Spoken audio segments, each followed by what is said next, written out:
Americans that are helping to defend you do not occur. Getting back to the attacks on both commercial and military ships in the Gulf, is there any doubt in your mind that these so-called Houthi attacks are at the behest of the Iranians? Well, there's no doubt that the Iranians have provided military assistance to the Houthis. There's no doubt in many ways that Houthis are a proxy of Iran.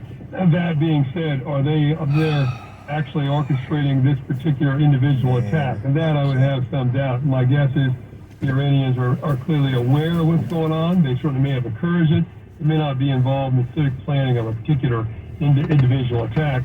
But we also know that elements of the Iranian Revolutionary Guard leadership has visited Iraq in the last few days.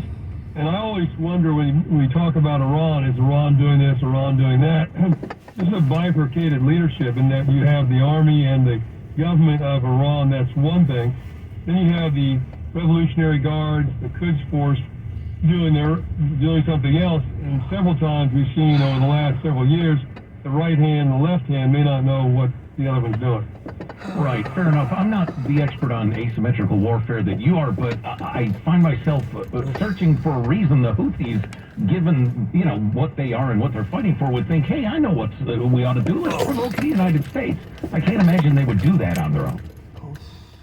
That's exactly right. And also, even for the Iranians, I'm a little unsure of what the Iranians think they are accomplishing by encouraging these Shiite militia groups to strike U.S. forces.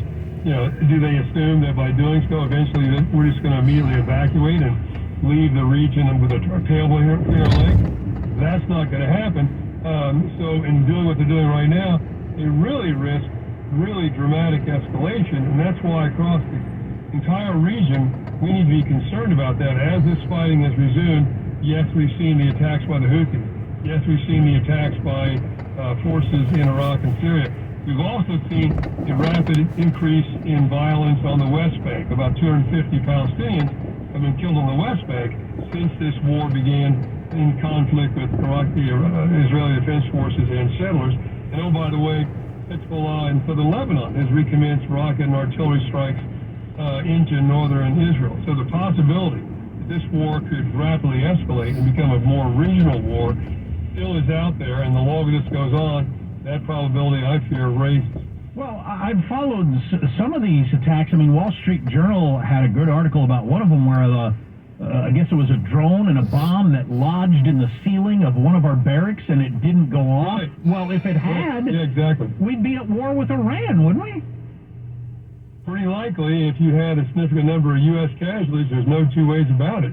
That's why I think it's even more important that we respond in concert with our Iraqi allies, because we had a couple of cases where the Iraqis actually have complained when we did respond, even in a limited fashion, that we were doing so absent their knowledge, and therefore we were in some ways violating their sovereignty.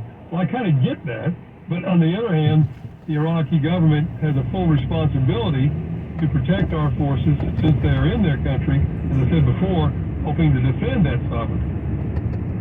CBS News military consultant Jeff McCausland on the line. Jeff, if we can pivot to Gaza for a minute.